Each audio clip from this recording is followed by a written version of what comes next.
Bonjour à vous tous qui êtes ici dans cette salle en présentiel et à vous aussi qui êtes chez vous, soit sur Zoom, soit sur Facebook, soit sur YouTube. Au nom du Seigneur, je vous salue et je vous souhaite un bon culte. Êtes-vous comme David ce matin qui déclare « Je suis dans la joie » quand on me dit « Allons à la maison de l'Éternel ». Alors la maison de l'Éternel, ce n'est pas ce lieu où nous sommes en présentiel. C'est là, Dieu réside partout. Et là où vous êtes, vous pouvez être dans la maison du Seigneur, ou plutôt le Seigneur fait de ce lieu sa maison et vous accueille. Et comme ce matin, comme David ce matin, notre joie est grande, car ensemble, nous sommes venus adorer le Dieu vivant qui, selon sa promesse, habite au milieu de son peuple lorsqu'il l'adore et qu'il l'implore. Dieu a déclaré dans Lévitique 26, versets 11 et 12, « J'établirai ma demeure au milieu de vous, et mon âme ne vous aura point en horreur. Je marcherai au milieu de vous, et je serai votre Dieu, et vous serez mon peuple. » C'est la promesse de Dieu d'être notre Dieu et d'être notre peuple. Mardi soir, lors de la réunion de prière, en introduction, nous avons médité sur la portée et la puissance de la parole de Dieu, de la voix de Dieu. Et lorsque nous lisons les paroles « J'établirai ma demeure au milieu de vous, et mon âme ne vous aura point en horreur », nous nous rendons compte que la grâce que Dieu nous fait, en ne nous traitant pas selon nos fautes, mais en nous accueillant en sa présence. Alors je vous invite à vous lever pour adorer Dieu, pour le chanter avec ce premier chant. Ensemble, nous pouvons prier.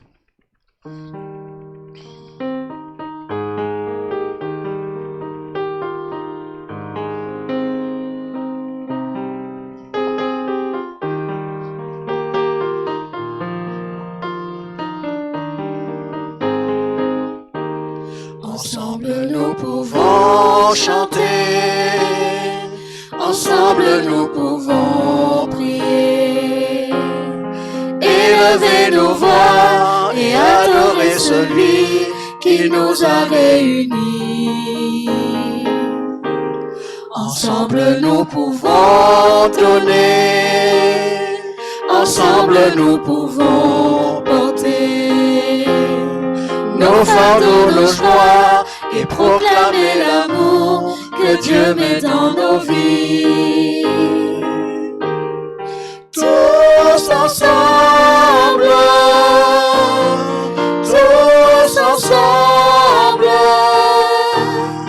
nous pouvons montrer son amour au monde entier.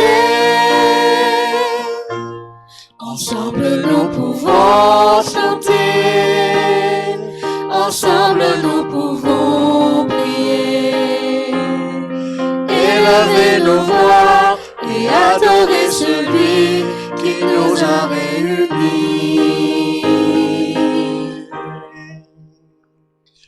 Vous pouvez prendre place. L'apôtre Paul écrit aux Colossiens, dans sa première lettre, au chapitre 12, dans sa première lettre, au verset 12 à 20. Rendez grâce au Père qui vous a rendu capable d'avoir part à l'héritage des saints dans la lumière, qui nous a délivrés de la puissance des ténèbres et nous a transportés dans le royaume du Fils de son amour, en qui nous avons la rédemption, la rémission des péchés. Il est l'image du Dieu invisible, le premier-né de toute la création, car en lui ont été créées toutes les choses qui sont dans les cieux et sur la terre, les visibles et les invisibles, trône, dignité, domination et autorité. Tout a été créé par lui. Il est avant toute chose et toute chose subsiste en lui. Il est la tête du corps de l'Église. Il est le commencement, le premier-né d'entre les morts, afin d'être en tout le premier. car Dieu a voulu que toute plénitude habitât en lui. Il a voulu par lui réconcilier tout avec lui-même, tant ce qui est sur la terre que ce qui est dans les cieux, en faisant la paix par lui, par le sang de la croix. Et vous qui étiez autrefois des ennemis, par vos pensées et par vos mauvaises œuvres, il vous a maintenant réconciliés par sa mort dans le corps de sa chair, pour vous faire paraître devant lui saint et irrépréhensible et sans reproche. Le but de Dieu à la création n'était pas que l'homme soit seul dans le jardin et lui sur son trône. Il voulait vraiment avoir une relation avec sa création. Dieu n'a pas voulu le ciel sans nous. Il n'a pas considéré que tout était perdu après la chute. Il a mis en œuvre le seul moyen par lequel il pourrait se réapproprier sa création et restaurer sa relation avec l'homme. Il nous a donné son Fils, Jésus-Christ.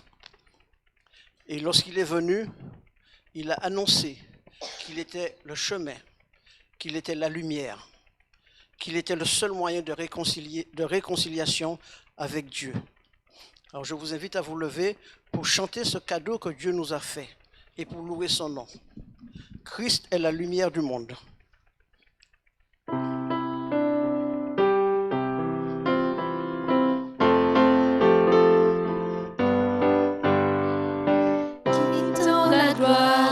De ton ciel, tu es venu sur terre. Christ aimé du Dieu éternel, tes bras tu as ouverts.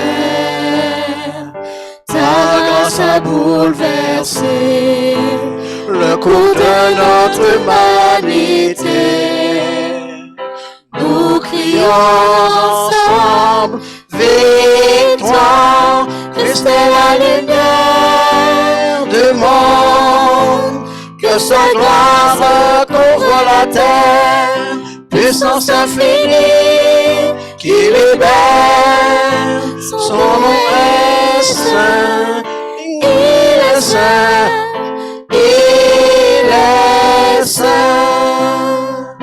Nous les fils et les filles du roi, entonnant chaque jour un hymne de gloire et de joie, célébrant son amour. Les nations de la terre s'inclineront devant le Père, chanteront ensemble victoire. Christ est la lumière du monde, et sa gloire recouvre la terre, puissance infinie qui libère. Son nom est saint, il est saint, il est saint. Son nom est saint, son nom est saint. Il est saint, Il est saint. Christ est la lumière Du monde, que sa gloire recouvre la terre, puissance infinie qui libère. Son nom est saint, il est saint, il est saint.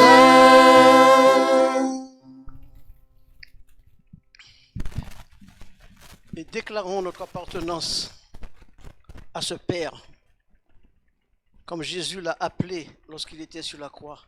Abba, Père.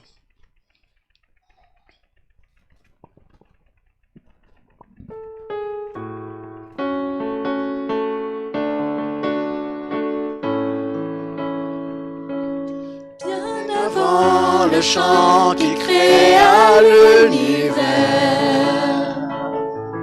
bien avant l'esprit qui planait sur la terre,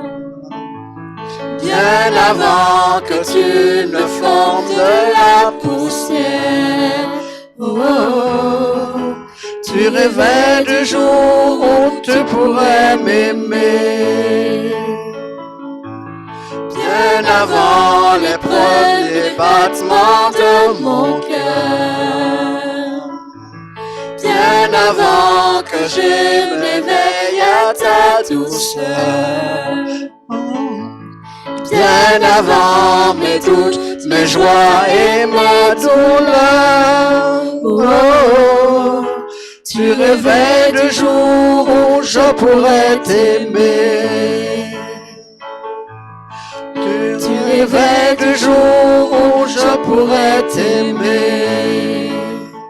Abba Père, je suis à toi. Abba Père, je suis à toi. Abba Père, je suis à toi. Abba Père, je suis à toi. Maintenant que Jésus marche sur la terre, bien avant le Fils qui nous montre le Père, bien avant que les cieux sur moi soient ouverts. Oh, oh, tu rêvais du jour où je pourrais t'aimer. bien avant que mon péché brise ton cœur, bien avant que coule le sang et la sueur, bien avant les clous, le froid et la douleur. Oh, tu rêvais du jour où je pourrais t'aimer. Tu rêvais du jour où je pourrais t'aimer. Abba Père, je suis à toi. Abba Père, je suis à toi. Abba Père, je suis à toi. Abba Père, je suis à toi. Abba Père, je suis émerveillé, saisi par l'immensité de ton amour pour moi. Abba Père, si grande ta tendresse, ton cœur est grand ouvert et je viens plonger dans tes bras. Abba Père, je suis à toi. Abba Père, je suis à toi. Abba Père, je suis à toi. Abba Père, je suis à toi.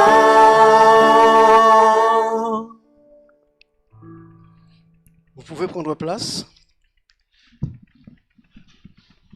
Je vous invite à écouter la loi de Dieu, les commandements de Dieu, la volonté de Dieu pour chacun de nous, selon ce que nous écrit l'apôtre Paul.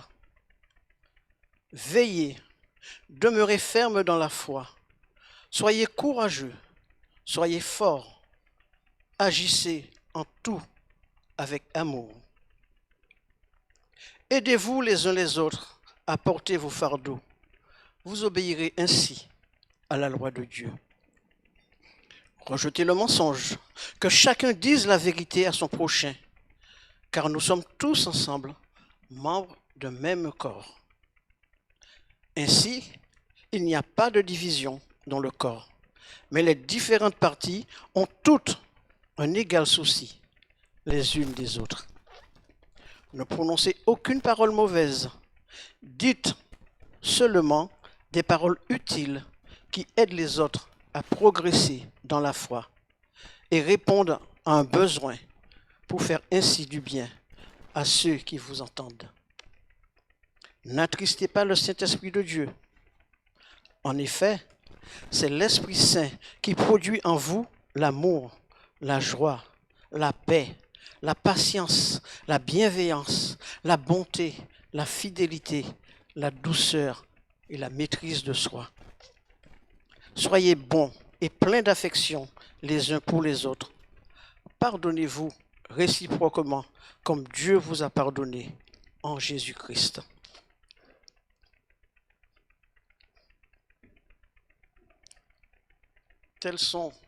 Telle est la volonté de Dieu pour chacun de nous. En entendant ces paroles, nous nous rendons compte à quel point il est difficile pour l'homme naturel que nous sommes de respecter tout cela, d'obéir.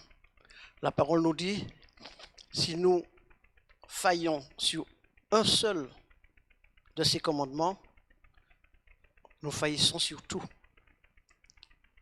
Alors je vous invite humblement à prendre quelques minutes, quelques secondes pour confesser nos péchés et pour reconnaître notre faiblesse et notre incapacité à suivre et à respecter cette loi.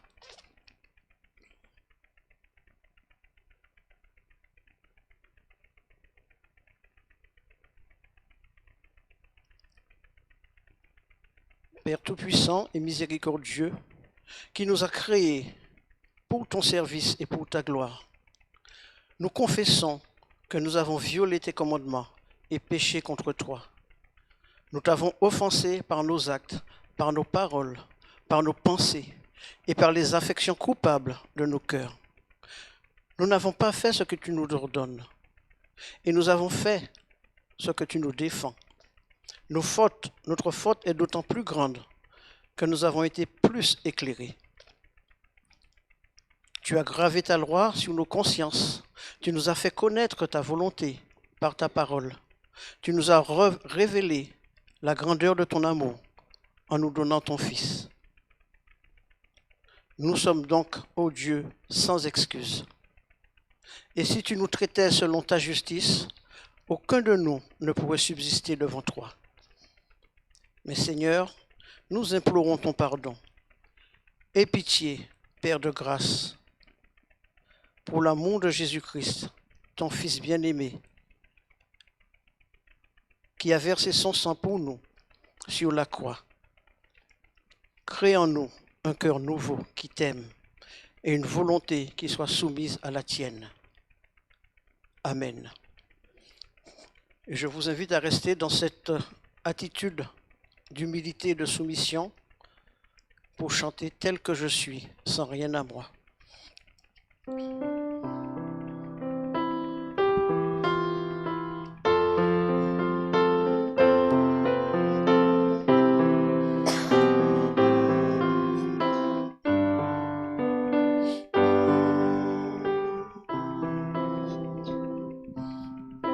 Tel que je suis, sans rien à moi, sinon ton sang versé pour moi, et ta voix qui m'appelle à toi, agneau de Dieu, je viens,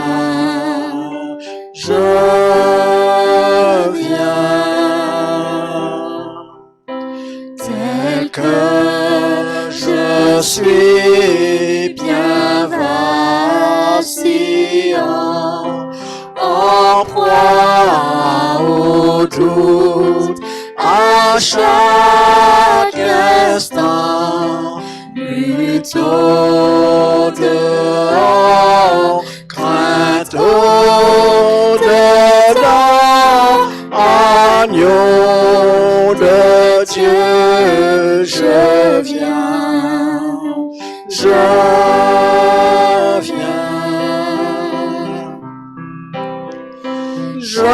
m'abandonne, je crois en toi. Tu me pardonnes, tu me reçois, je te les donne, prends tous mes choix. Jésus, je suis à toi. Tel que je suis, ton cœur est prêt à prendre le mien tel qu'il est, pour tout changer, Sauveur parfait, agneau de Dieu, je viens, je viens. Je m'abandonne, je crois en toi. Je te pardonne, tu me reçois, je te les donne, prends tous mes choix. Jésus, je suis à toi. Tel que je suis, ton grand amour à tout pardonner sans retour. Je veux être à toi dès ce jour, agneau de Dieu, je viens,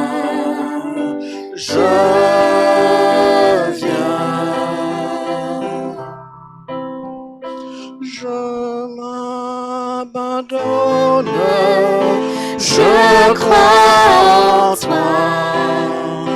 Tu me pardonnes, tu me reçois, je te les donne, prends tous mes choix. Jésus, je suis à toi.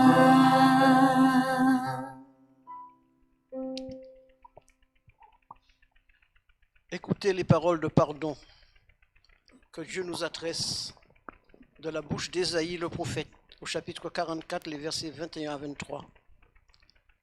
Souviens-toi de ces choses, ô Jacob, ô Israël, car tu es mon serviteur.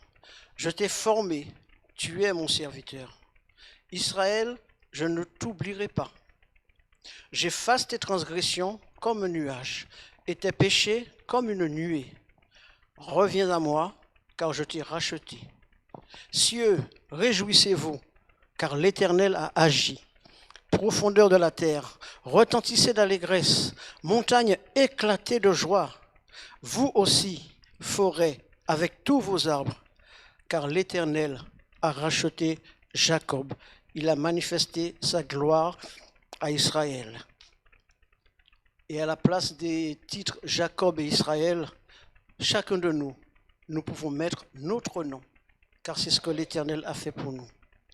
Alors, puisqu'il a fait tout ça, je vous invite à vous lever et à lui chanter notre amour.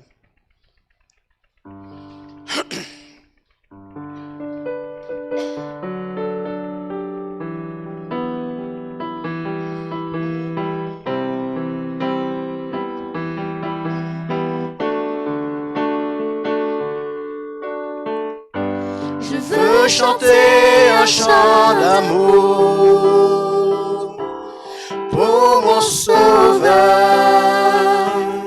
pour toi Jésus. Merci pour ce que tu as fait.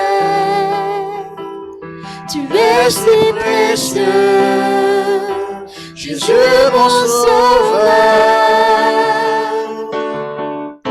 Je suis heureuse, tu m'as donné ton nom. Je ne veux pas être ailleurs que dans tes bras d'amour, dans tes bras d'amour, tout près de toi,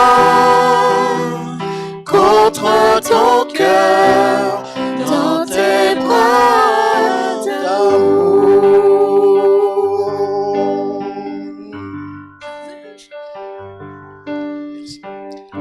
Je veux chanter un chant d'amour pour mon sauveur, pour toi Jésus. Merci pour ce que tu as fait. Tu es si précieux, Jésus mon sauveur.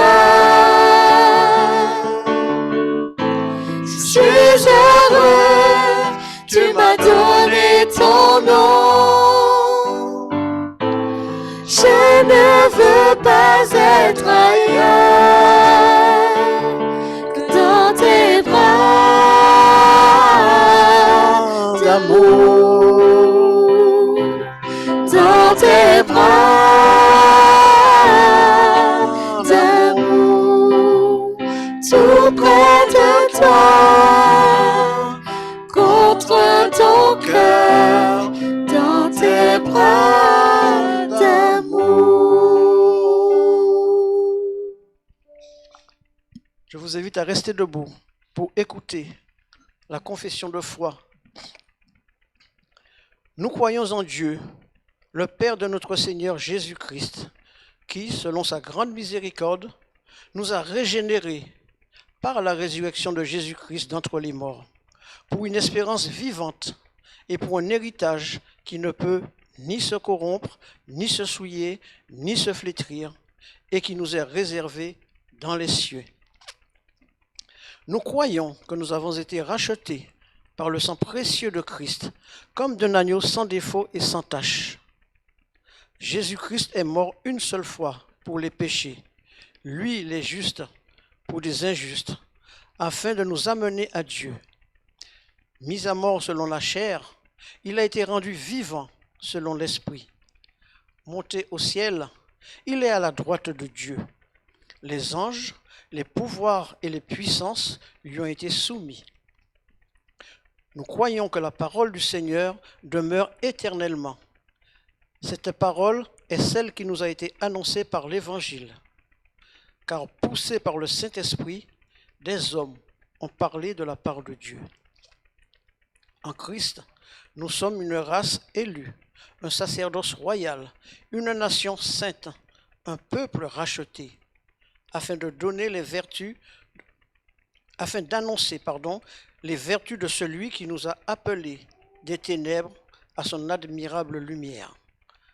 Croyez-vous cela? Amen. Et avant de laisser la place à notre pasteur pour le message, je vous invite à chanter un dernier chant. Je me confie en toi.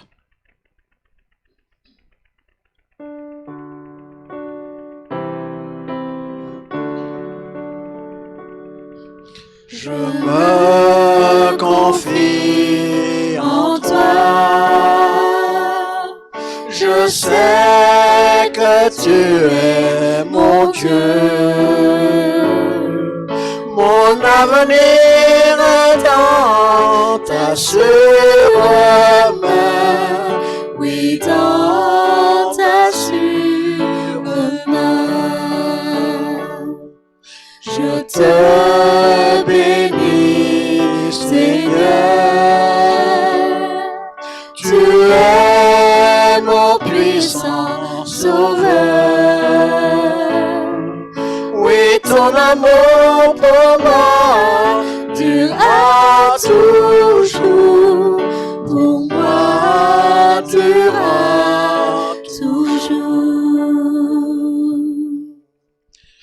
Merci, vous pouvez prendre place. Donc c'est l'heure de la prédication et c'est l'heure aussi pour les enfants d'aller dans leur classe. Je vais inviter Samuel à se joindre à moi afin de prier pour les enfants et pour les moniteurs et monitrices.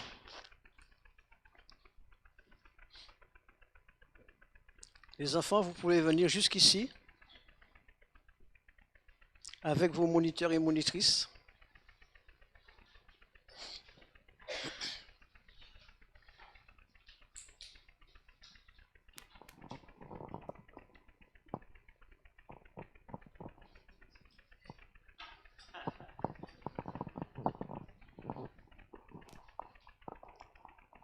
Prions. Seigneur, tu nous as confié ces enfants et tu nous as aussi ordonné de les conduire sur le chemin qui mène à toi, le chemin droit. Comme l'enfant Samuel a été consacré au temple, comme Jésus-Christ a été présenté devant toi alors qu'il était tout petit, nous voulons te présenter ces enfants, Seigneur, les remettre entre tes mains et te demander que leur cœur soit sensible, ouvert à ce qui va leur être enseigné. Qu'ils soient cette bonne terre qui recevra ta parole, cette graine qui croîtra et portera du fruit pour ta gloire. Nous te prions pour ceux et celles qui vont semer cette parole dans leur cœur maintenant, les moniteurs et les monitrices. Nous te demandons que leur cœur soit tout à toi et que les paroles qu'elles vont prononcer soient des paroles bénies, des paroles saintes, des paroles vivifiantes qui conduisent ces enfants à toi jour après jour. Que leur esprit soit réceptif et garde cette parole, Seigneur. Merci pour ta fidélité et merci pour chacun d'eux. Amen. Vous pouvez y aller.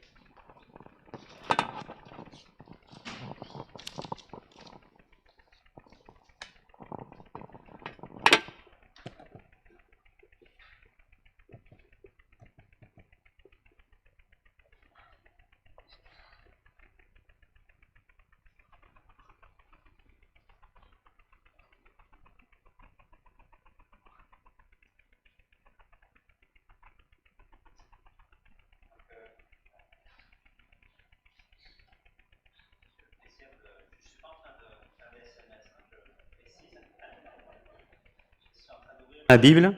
Oula, c'est mieux comme ça. Je suis en train d'ouvrir ma Bible sur mon téléphone pour l'avoir en version Summer. Alors, nous continuons donc aujourd'hui notre série d'études sur le livre de Paul aux Philippiens. Et donc, la dernière fois, nous étions arrêtés jusqu'au verset 4. Et donc, nous allons continuer. Chapitre 2, verset 4, nous avons fini la dernière fois. Et nous allons recommencer à partir du verset 5 jusqu'au verset 11.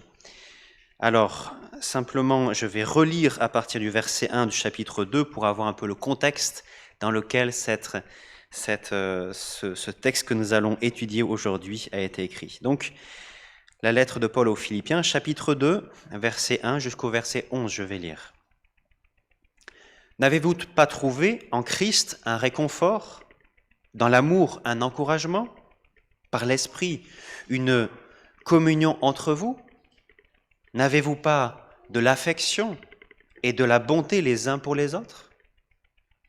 Rendez donc ma joie complète. Tendez à vivre en accord les uns avec les autres. Et pour cela, ayez le même amour, une même pensée, et tendez au même but. Ne faites donc rien par esprit de rivalité ou par un vain désir de vous mettre en avant. Au contraire, par humilité, considérez les autres comme plus importants que vous-même et que chacun regarde non ses propres qualités, mais celles des autres. Tendez à vivre ainsi entre vous, et là on commence le texte de ce jour, tendez à vivre ainsi entre vous, car c'est ce qui convient quand on est unis à Jésus-Christ. Lui qui était de condition divine ne chercha pas à profiter de l'égalité avec Dieu, mais il s'est dépouillé lui-même et il a pris la condition d'un serviteur, en se rendant semblable aux hommes. Se trouvant ainsi reconnu à son aspect comme un simple homme, il s'abaissa lui-même, en devenant obéissant, jusqu'à subir la mort, oui, la mort sur la croix.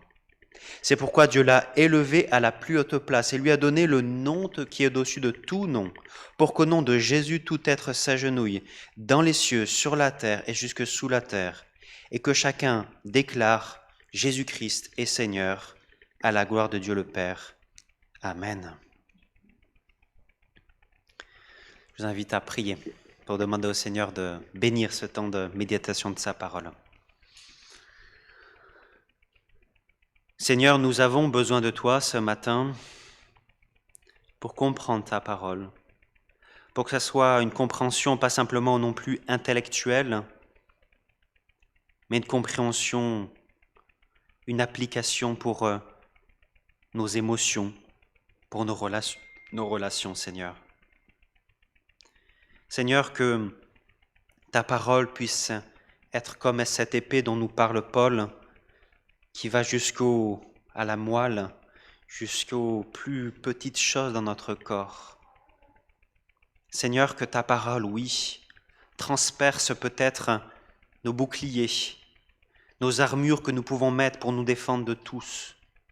Que nous puissions, oui, que ta parole puisse toucher notre cœur, transformer notre vie. Oui, Seigneur, c'est ce que nous te demandons. Bénis, Seigneur, ce temps de prédication, que vraiment nous puissions chacun être édifiés par ta parole et ton Saint-Esprit. C'est ce que je te demande dans le nom de ton Fils Jésus-Christ. Amen.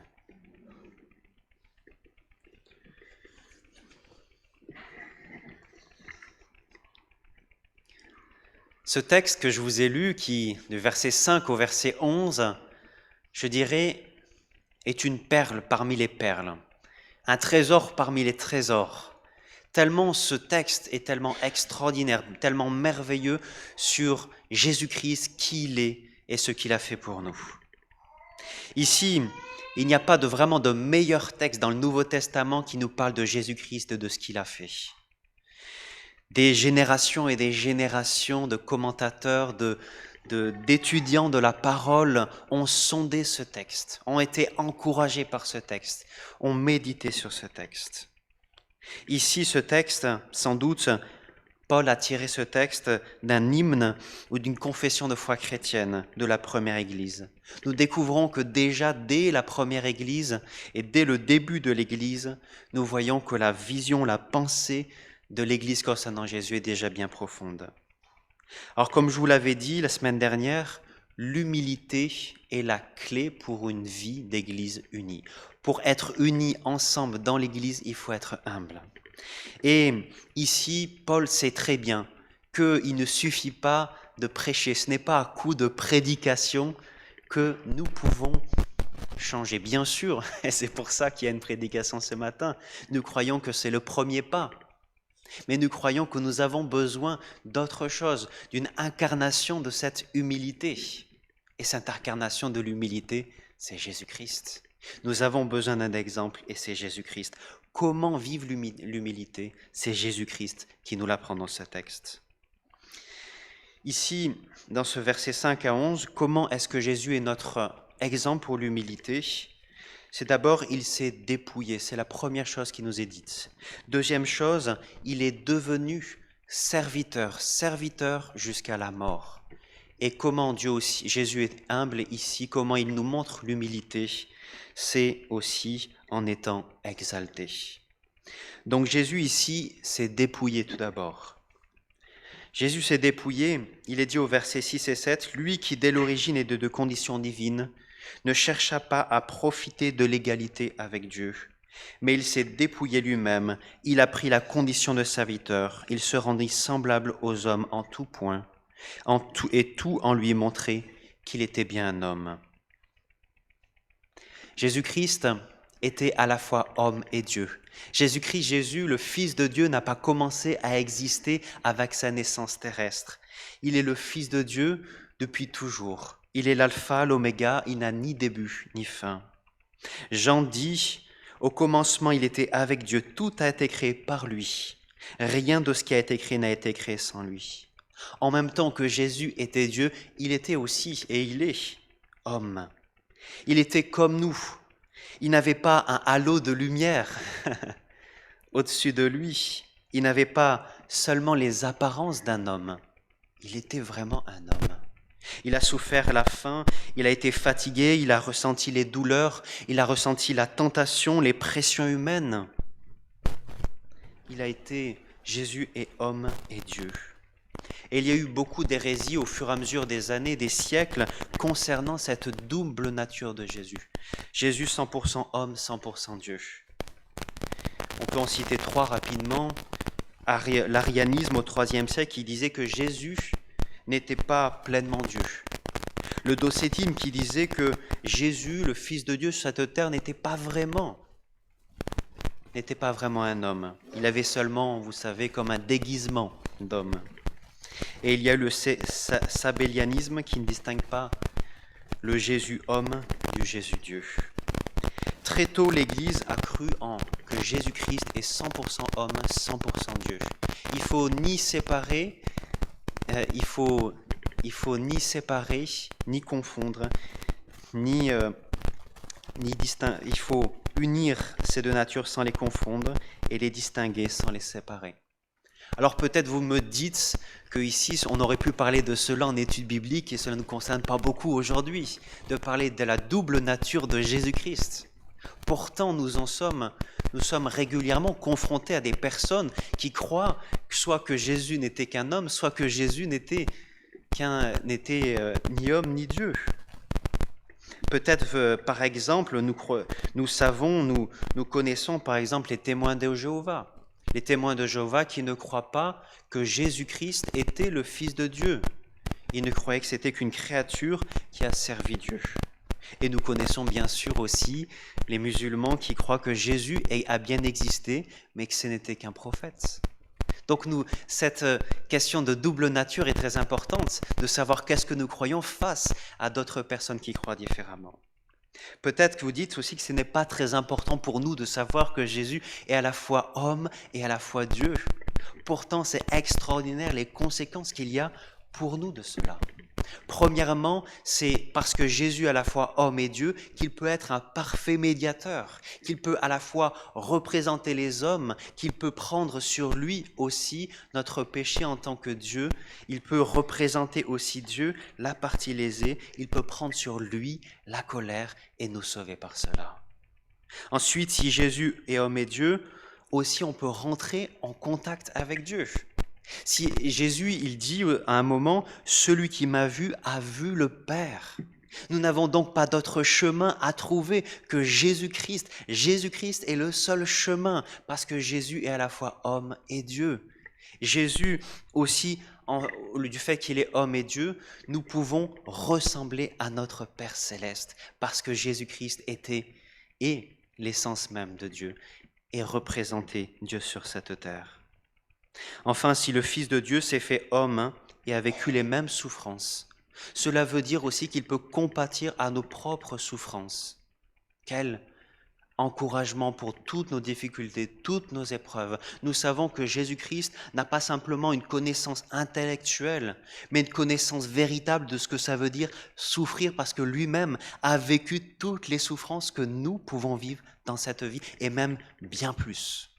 Hébreux chapitre 4 verset 15 dit « En effet, si nous n'avons pas un grand prêtre incapable de compatir nos faiblesses, au contraire, il a été tenté en tout point comme nous, mais sans commettre de péché. » Quelle grâce, quel bénéfice de savoir que Jésus est à la fois homme et à la fois Dieu.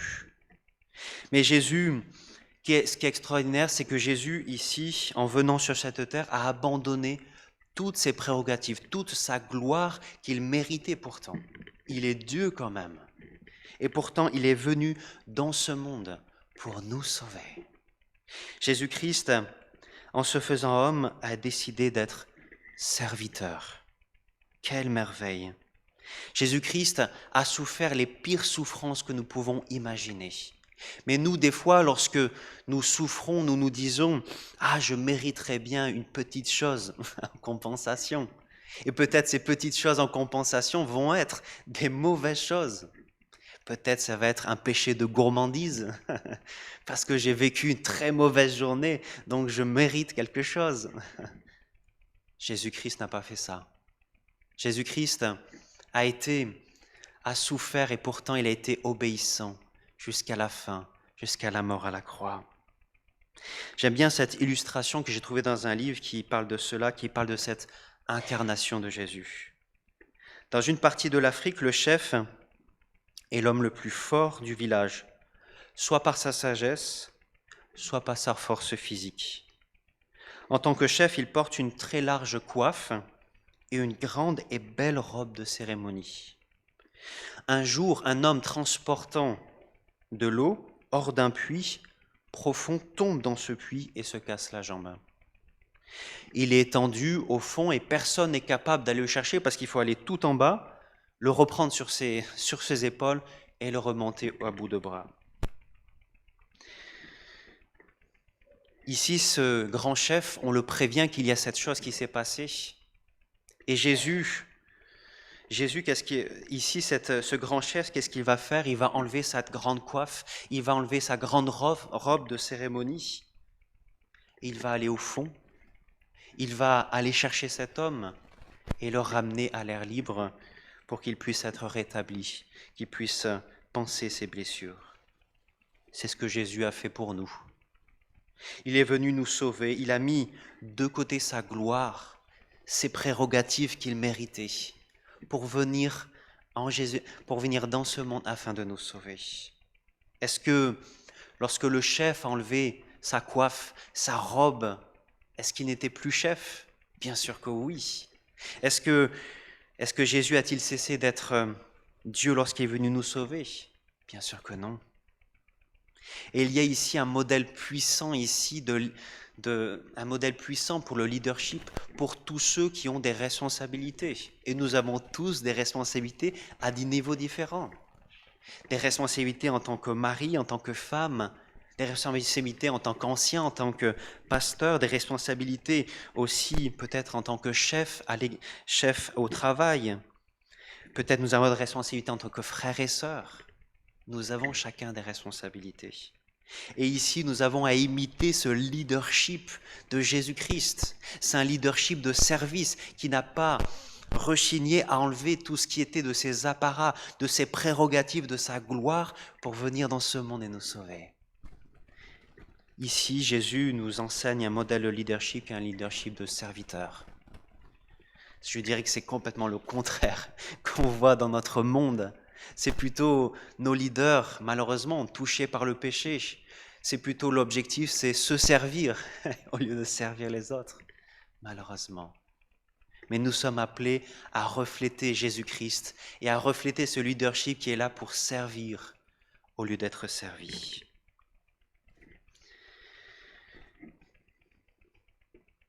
Oui, nous sommes appelés à faire cela.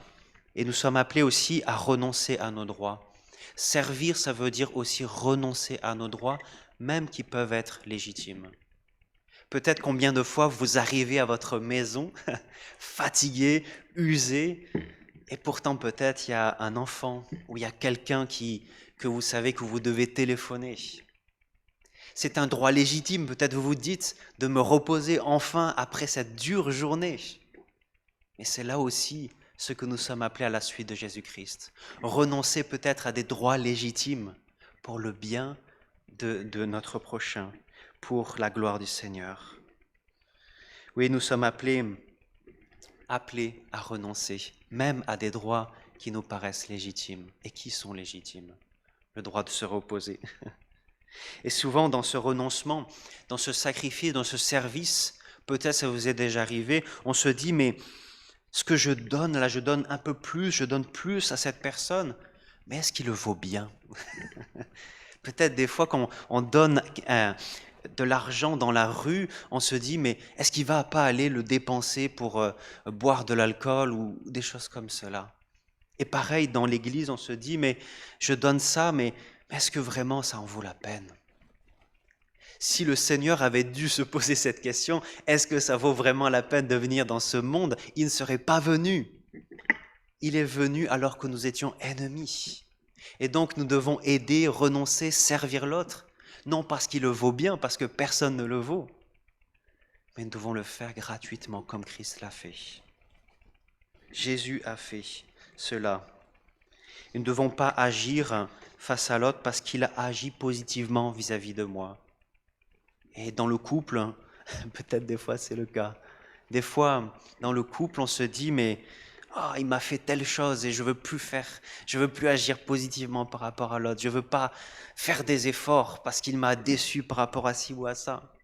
Le Seigneur nous encourage ici à renoncer, à servir, à nous sacrifier, même quand peut-être on se dit l'autre ne le mérite pas, ne le vaut pas, parce que personne ne le vaut. Nous sommes tous pécheurs. Nous sommes appelés à regarder à Jésus-Christ, à regarder à cet exemple de Jésus-Christ. Comment arriver à être humble, à servir comme Christ l'a fait? C'est regarder à Jésus-Christ, regarder au deuxième Adam que nous avons dans la parole, que Paul nous parle. Adam a été fait à l'image de Dieu, Jésus était et est l'essence même de Dieu.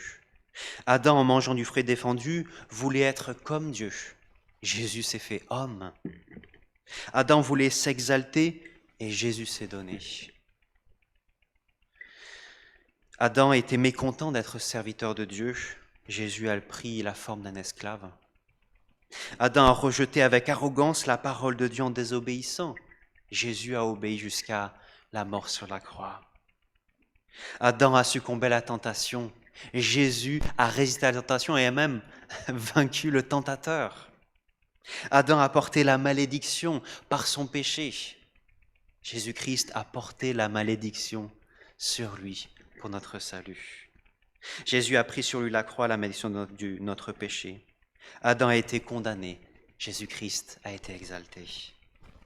Oui, si nous pouvons être serviteurs les uns des autres, être humble, c'est par l'œuvre de Jésus-Christ. C'est par la puissance de Jésus-Christ dans notre vie et par le Saint-Esprit. Nous en sommes bien incapables. Oui, Jésus-Christ a vécu cela, a vécu cette humiliation à la croix, cette horreur de la croix. Cette horreur de la croix qui était une mort si répugnante qu'elle était réservée aux pires criminels. Pourtant, Jésus, Dieu, fait homme, sera mis à mort en étant cloué sur une croix romaine.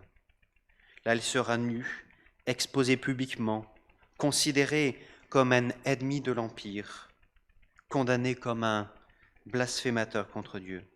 Plus que cela, Jésus a pris sur lui les péchés de tous ceux qui croiront en lui. Je dirais que personne ne s'est jamais humilié que le Seigneur. Personne n'était aussi haut et n'allait aussi bas. Et peut-être des fois, dans notre service, dans notre humilité que nous essayons d'avoir, nous pouvons dire « Ah, cette fois-ci c'est trop.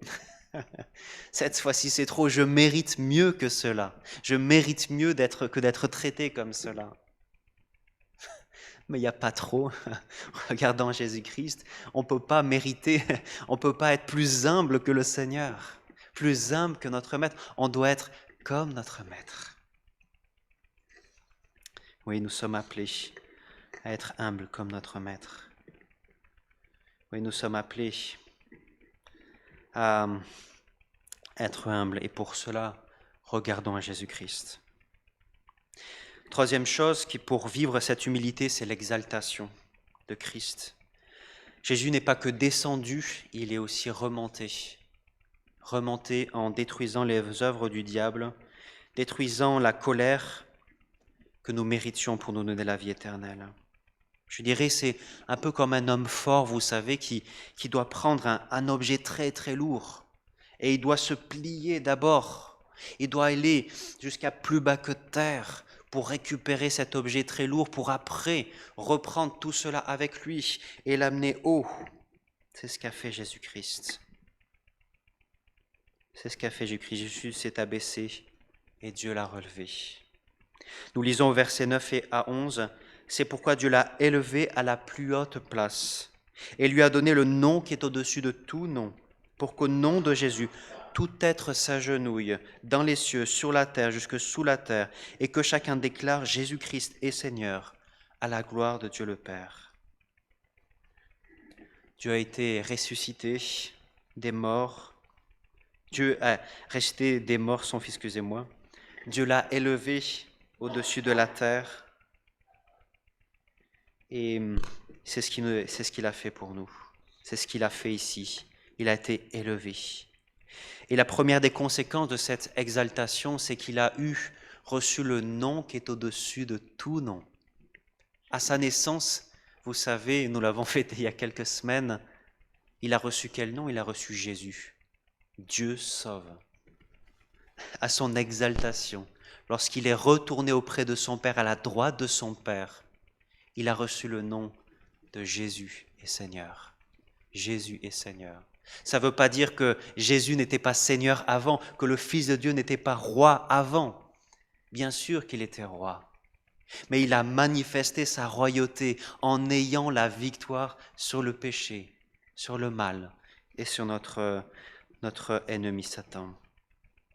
Pierre dit en Actes chapitre 2 verset 36, « Voici ce que le peuple d'Israël doit savoir avec une entière certitude.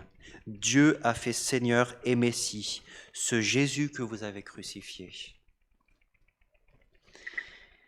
Et face à cela, que Jésus est roi, la conséquence c'est la soumission. La conséquence c'est la soumission. Nous sommes appelés à la soumission. Soumission face au Seigneur.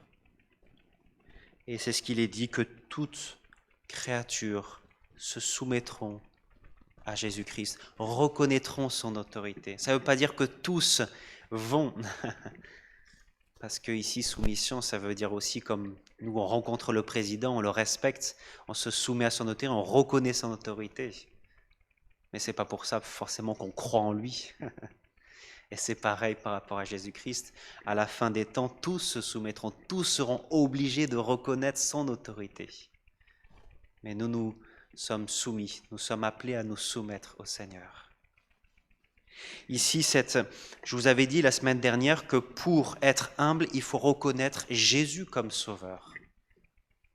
Jésus comme sauveur parce que si nous croyons que Jésus-Christ nous a donné le verdict final sur notre vie, c'est-à-dire que nous sommes aimés, acceptés, pardonnés, reconnus, alors nous n'avons plus besoin d'essayer de chercher ces choses ailleurs, dans des personnes et dans des événements. Et donc de ce fait, nous n'avons plus besoin de chercher ces choses ailleurs, de vouloir nous servir des autres pour être reconnus, acceptés, pardonnés. Nous avons tout en Jésus-Christ. Et pareillement, nous pouvons donc, grâce à cela, grâce à Jésus-Christ, nous pouvons être désintéressés de nous-mêmes pour vraiment nous intéresser aux autres. Et donc c'est l'humilité. Et l'humilité aussi, pour être humble, il faut être soumis aussi à Dieu et à sa parole. C'est ce que nous sommes aussi appelés à faire. Nous ne pouvons pas être humbles les uns avec les autres si nous ne sommes pas soumis à Jésus-Christ, si nous ne sommes pas soumis à Dieu. C'est impossible. Que Dieu nous aide, pour conclure, que Dieu nous aide à nous émerveiller de Jésus et de son humilité. Merci au Seigneur car Jésus est 100% homme, 100% Dieu. Il peut compatir pour nos souffrances. On peut, par lui, connaître Dieu. Il est le chemin vers Dieu. Il est notre parfait médiateur. Jésus, malgré ses prérogatives et sa gloire, s'est fait homme pour nous sauver. Il s'est fait serviteur jusqu'à la mort ignoble de la croix pour notre salut. À son exemple, on est appelé à renoncer à notre droit légitime pour le bien de l'autre, même si peut-être il nous semble de ne pas le mériter, même s'il semble que l'autre personne qu'on va aider il nous semble ne mérite pas. Dieu a fait de même pour nous en Jésus. Face à l'œuvre de Jésus, Dieu le Père l'a élevé, lui a donné le nom qui est au-dessus de tout nom. La seule façon de vivre l'humilité, c'est de croire que Jésus-Christ est notre Sauveur, croire que Jésus-Christ est notre Seigneur et donc nous soumettre à lui. Pour être humble, c'est passer par le chemin de la croix, passer par ce chemin à regarder à Jésus-Christ et à vivre comme il nous appelle, comme il a vécu lui-même. Que Dieu nous aide à être humbles, selon l'exemple merveilleux que nous avons en Jésus-Christ. Amen. Je vous invite à un temps de silence pour méditer, pour réfléchir à ce qu'on a pu voir avec ce passage biblique. Et je finirai ce temps de silence par ma prière.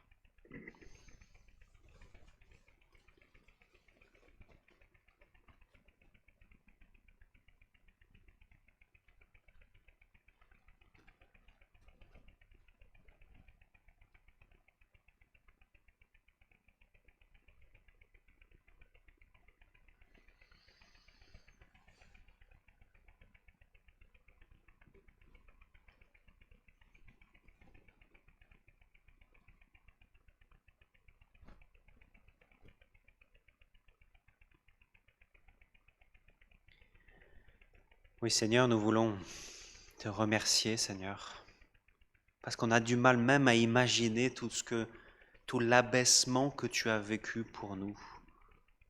Toi qui es le Seigneur de gloire, toi qui connais tout, qui sait tout, qui est présent partout, qui est tout puissant, tu es venu dans ce monde, tu t'es fait homme et véritablement homme. Seigneur, merci parce que par cela, nous avons le chemin pour entrer en relation avec Dieu, pour être réconciliés avec Dieu. Oh Seigneur, merci pour cela. Merci pour cette œuvre en Jésus-Christ. Merci Seigneur parce que par ta souffrance, parce que tu as vécu à la croix, tu sais nos souffrances, tu connais nos difficultés.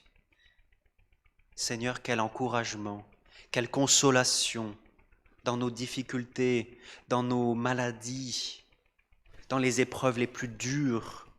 Nous savons que tu n'es pas indifférent à notre peine. Tu connais ce que ça fait de souffrir. Tu as vécu une souffrance qu'on ne peut même pas imaginer, qu'on ne pourra jamais vivre.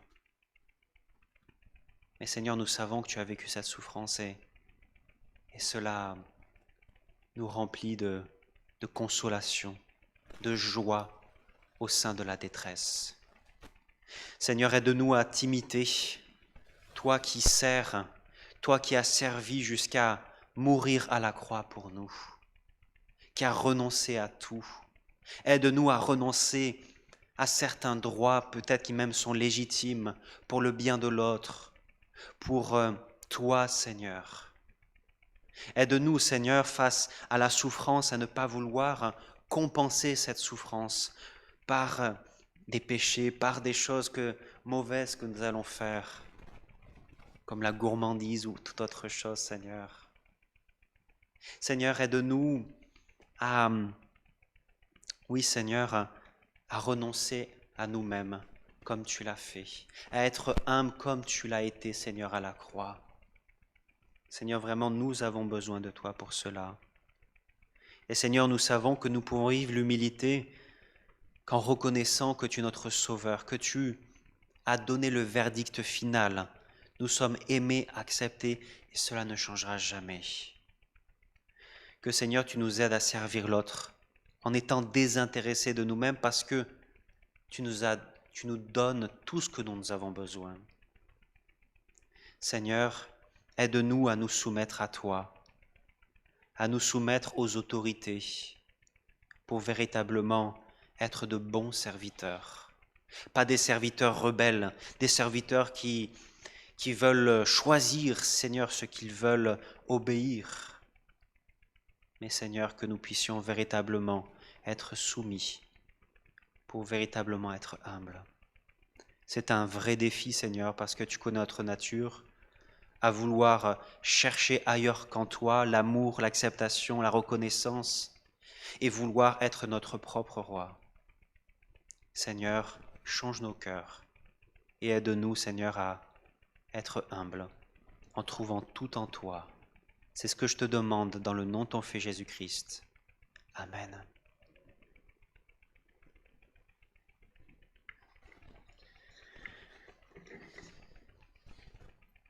Alors je vais laisser la place à Silver pour la suite et on va chanter un cantique. Je vous invite à vous lever pour répondre à ce texte biblique, à cette prédication.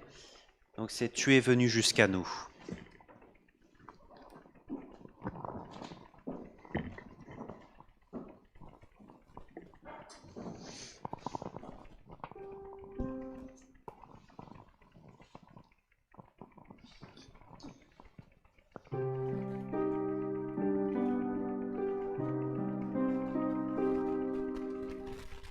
Tu es venu jusqu'à nous, quittant la gloire de ton ciel. Tu es venu nous servir, donnant ta vie pour nous sauver. Dieu Tout-Puissant, roi serviteur,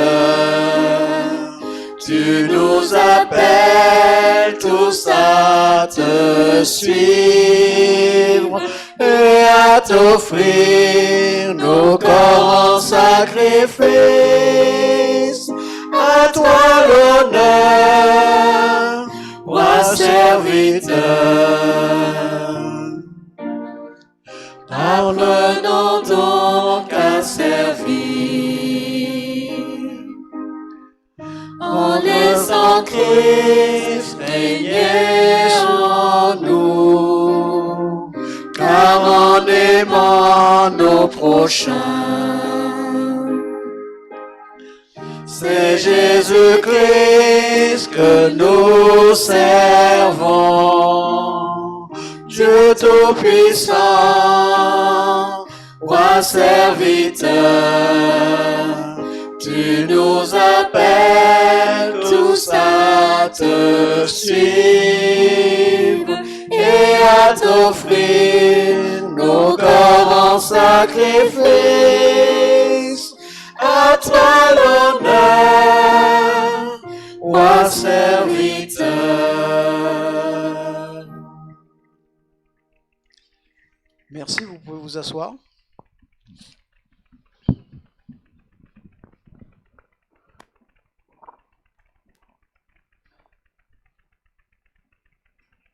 Je ne sais pas si vous avez remarqué, mais quand j'ai lu la confession de foi, il y a une grande partie des versets que Samuel a cités qui étaient compris dedans. Or, nous ne nous sommes pas concertés. Je ne savais pas du tout sous quel texte il allait prêcher. Et pourtant, je lui ai un peu coupé l'herbe sous les pieds. Et pourtant, le Seigneur a fait son travail. Il a coordonné toutes choses pour la gloire de son nom et pour le bien de chacun de nous. Nous allons prendre un temps maintenant de prière, d'intercession. Il y a tellement de sujets, de besoins autour de nous et même en nous que nous avons besoin de passer du temps devant le trône de Dieu. Je ne suis pas en train de dire que vous ne le faites pas. Mais lorsque nous le faisons en commun, nous obéissons à la parole de Dieu qui dit « Quand 2 ou 3 sont unis pour demander une même chose, je suis au milieu d'eux et je leur répondrai. » Alors unissons-nous ensemble pour présenter nos besoins, nos requêtes au Seigneur. Et je profite pour rappeler aussi que le mardi soir, nous faisons la même chose. Même si nous sommes en distanciel, nous nous réunissons et nous passons de très bons moments dans la méditation et dans la prière pour tellement de sujets. On découvre des choses qu'on ne peut pas citer ici dans l'église le dimanche matin, mais que nous pouvons en petits groupes nommer, des gens que nous pouvons nommer et prier pour eux le mardi soir. Alors, ne ratez pas cette occasion d'être unis à vos frères et sœurs pour parler à votre Père, à notre Père. Alors, les sujets principaux généraux pour lesquels nous pouvons prier, c'est la santé spirituelle de notre communauté, tout simplement. Nous avons reçu un enseignement ce matin, que cet enseignement poursuive sa route dans nos cœurs et dans nos esprits et qu'il nous fasse croître pour chacun des besoins particuliers. Et nous voulons penser particulièrement aux églises qui sont persécutées aujourd'hui. Nous avons la liberté, les portes sont ouvertes, n'importe qui peut entrer et écouter. D'autres dans le monde sont obligés de se cacher et de chanter en sourdine, de lire la parole en sourdine pour ne pas éveiller les soupçons, de ne même pas parler de Dieu dans la rue. Nous avons ce privilège. Alors remercions le Seigneur pour cela.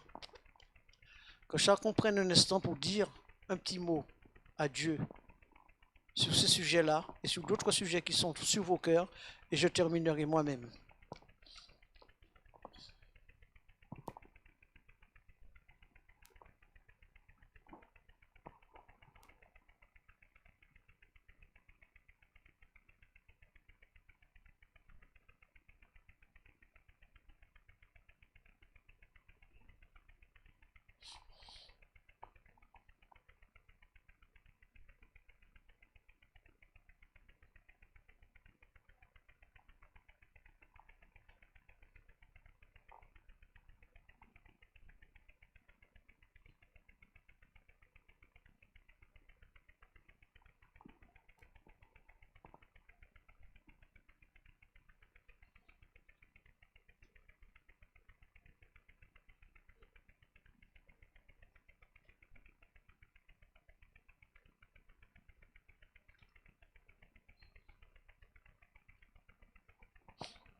Merci Seigneur d'être un modèle pour nous.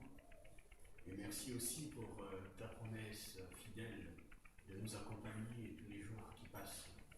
Nous voulons te prier Seigneur pour notre avancée vers toi, pour que tu soutiennes chacun de nous tel que nous sommes ici. Mais aussi, nous voulons penser à nos frères et sœurs, à nos amis, qui te connaissent ou qui ne te connaissent pas. Nous voulons Seigneur, par ton amour, ta miséricorde, tu puisses leur apporter ce qu'il leur faut pour que leur vie change et qu'ils fassent partie de ton peuple et qu'ils reçoivent ta grâce sur leurs péchés. Seigneur, nous voulons te prier pour notre communauté, pour que nous puissions avancer comme nous avons entendu dans l'unité, dans l'humilité, pour que chacun puisse recevoir de toi la part de ta miséricorde, de ta grâce, et afin que ton nom puisse être porté par chacun et ensemble. Nous voulons te prier aussi pour nos frères et sœurs qui souffrent, notamment dans leur corps, mais aussi dans leur esprit, pour qu'ils ressentent ta présence en eux et autour d'eux. Seigneur, nous te prions pour que tu les guérisses. Au nom de ton Fils Jésus. Amen. Amen.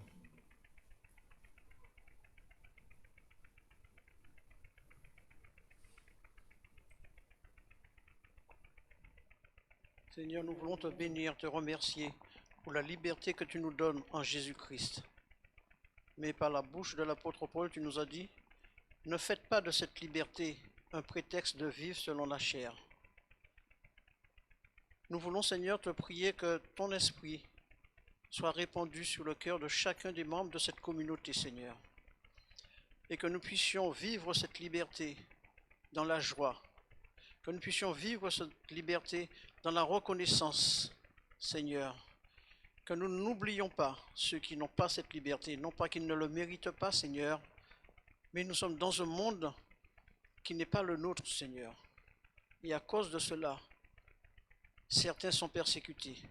Tu nous as prévenus de cela, Seigneur. Alors nous voulons te prier pour tous les membres de l'Église persécutée de par le monde, Seigneur, afin que tu leur donnes la force de résister, la force de garder la foi, parce que tu as dit que c'est celui qui persévérera jusqu'à la fin qui sera sauvé. Qu'aucun de ceux qui sont persécutés ne défaille, Seigneur, mais que tous poursuivent la course et achèvent la course jusqu'à la victoire, jusqu'à te rencontrer. Nous voulons te prier et te remercier, Seigneur, pour nous qui sommes libres de faire nos cultes, de chanter tes louanges, afin que nous puissions profiter de ces moments et te donner toute la reconnaissance et toute la gloire qui t'est due. Nous voulons te prier, Seigneur, pour notre monde, pour toutes les inquiétudes qu'il vit, Seigneur, face à la pandémie, pour ceux qui sont inquiets pour leur travail, Seigneur, pour ceux qui sont inquiets pour leur avenir. Nous voulons te demander, Seigneur, que tes enfants soient protégés de cette inquiétude, que nous puissions nous appuyer sur tes promesses. Je ne vous abandonnerai jamais. Que nous puissions nous appuyer sur l'amour que tu as pour nous, Seigneur. Nous voulons te prier, Seigneur, de nous protéger contre tout mal, qu'il soit physique, qu'il soit moral, qu'il soit spirituel, Seigneur. Que tout notre être soit sous ta protection et sous ta bénédiction. Nous voulons te prier de nous faire grandir dans ta connaissance, dans ton amour, et de nous permettre, Seigneur, de répandre cet amour autour de nous, pour que tu sois reconnu en nous. C'est à l'amour que vous porterez les uns pour les autres, que tous connaîtront que vous êtes mes disciples, que vous êtes mes enfants. Alors que ton amour déborde sur nous, Seigneur. Comme l'huile qui était versée sur la tête d'Aaron a coulé sur ses vêtements, Seigneur, que ton amour en nous, que ton amour sur nous coule et touche ceux qui sont à côté de nous, ceux qui sont autour de nous. Nous voulons te remettre toutes choses, Seigneur, et te dire merci pour ta fidélité, pour ta grandeur, pour ta magnificence. Merci de te laisser appeler Père par des pécheurs tels que nous. Merci de nous avoir adoptés comme tes enfants et de nous avoir réservé la vie éternelle. En Jésus-Christ. Amen.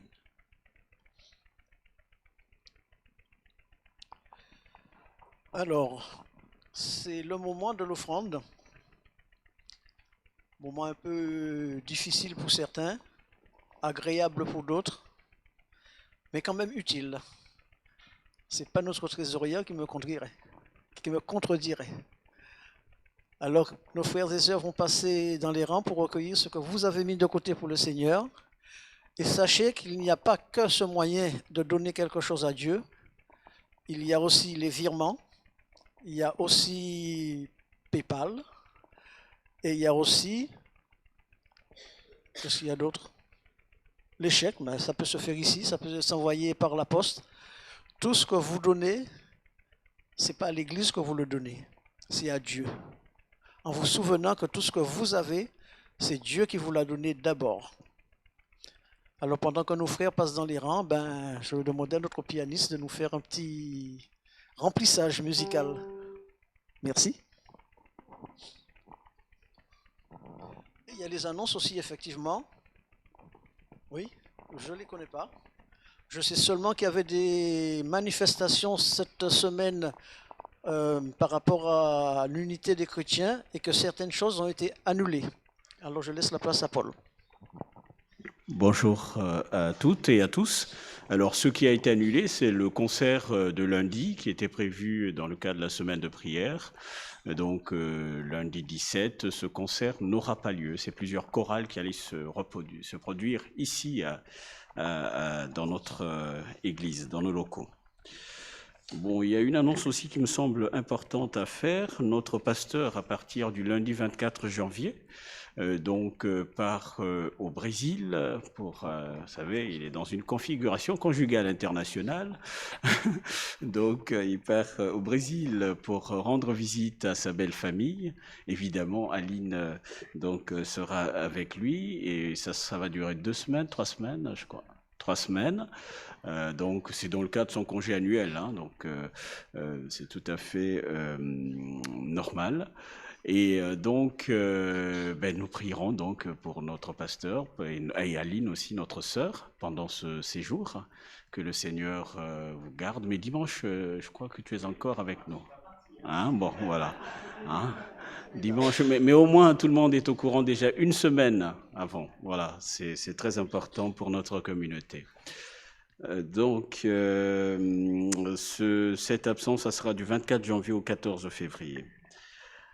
Alors, une autre annonce aussi qui me semble importante, c'est l'Assemblée générale de notre association caritative Écoute et Solidarité Protestante, ESP, le 20 février, et les modalités, je ne les ai pas, donc ça sera l'après-midi à 15h.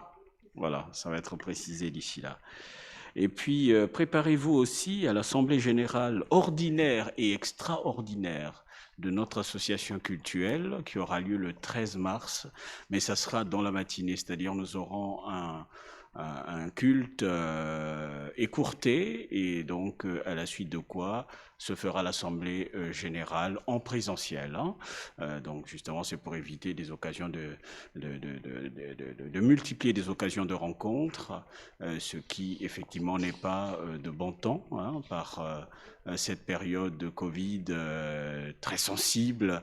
Et d'ailleurs, à ce niveau, il faut savoir aussi que nous renforçons en tout cas les mesures de prudence des mesures d'hygiène, de distanciation. Donc masque, prenez le masque le plus frais qui soit lorsque vous venez le dimanche matin au culte. La distanciation, essayez de l'observer aussi les uns par rapport aux autres. Ça n'empêche pas que nous nous aimions. Hein. Et que nous puissions nous adresser aussi des paroles de sympathie, d'encouragement. Cela n'est pas interdit. Voilà. Et puis, je pense aussi que c'est intéressant il est à propos de rappeler que les masques désormais doivent être portés dès l'âge de 6 ans. Et nous avons donc une série de masques destinés aux enfants juste à l'entrée. Et nous dirions aussi que les inscriptions, donc quand vous rentrez, il faut absolument que vous inscriviez, ne passez pas directement juste en lavant les mains. Pensez donc à vous inscrire, mais on peut aussi préciser que si jamais dans la semaine, au sortir d'ici, au sortir du dimanche, donc lundi, vous êtes déclaré positif, eh bien, il faut nous le dire.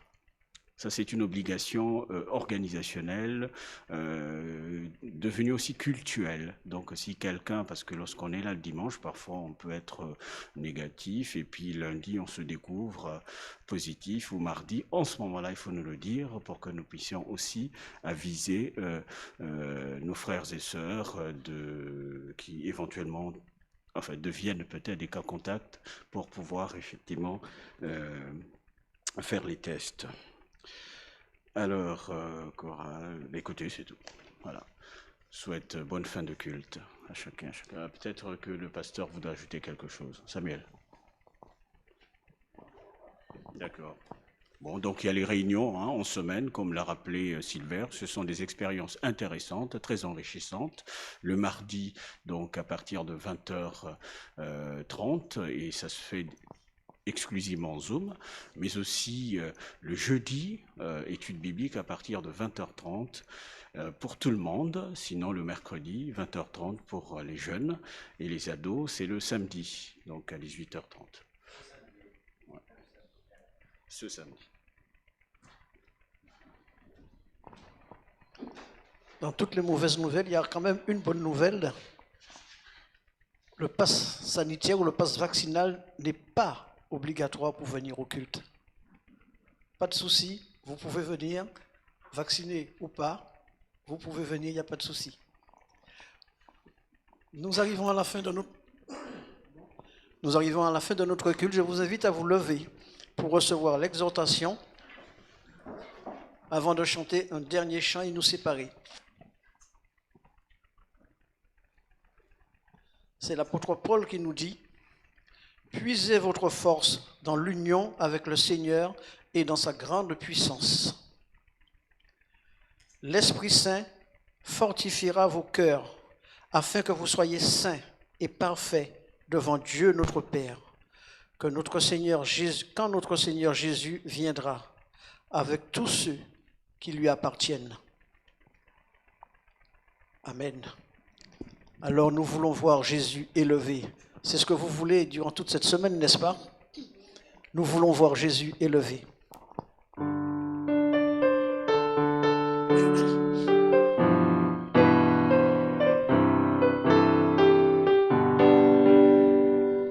Nous voulons voir Jésus élevé comme un étendard sur ce pays, pour montrer à tous la vérité et le chemin vers le ciel.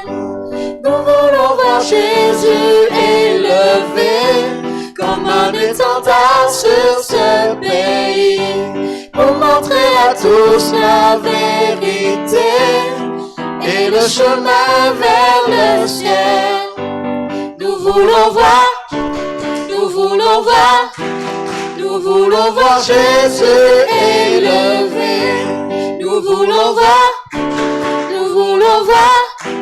Nous voulons voir Jésus élevé.